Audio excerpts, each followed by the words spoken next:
The National Weather Service just updated its spring flooding forecast for southern Wisconsin. Overall, the flood risk for the next 3 months is below average. Flooding is still possible, but our dry soil has some room to absorb moisture. And our forecasted above average temperatures will help thaw the ground.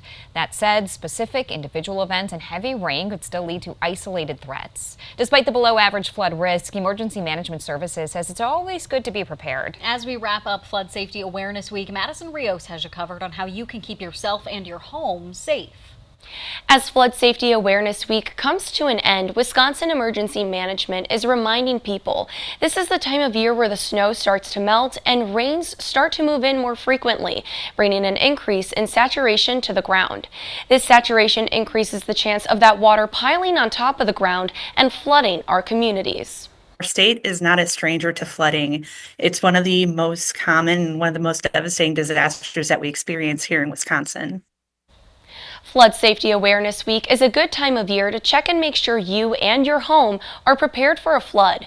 There are several different ways to prepare, such as considering flood insurance, keeping important documents in waterproof containers, and removing snow from your roof and away from the base of your home. Katie Rusinellis with WEM says if you come across flood water, don't go into it.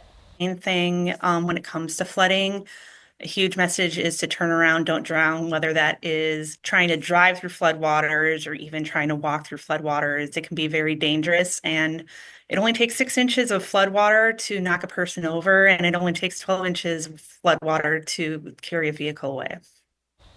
She also mentions the dangers hidden within floodwater. Water is going to have chemicals in there or other substances that you don't know how it will affect your body. There also could be things hiding in the floodwater that you might accidentally step on.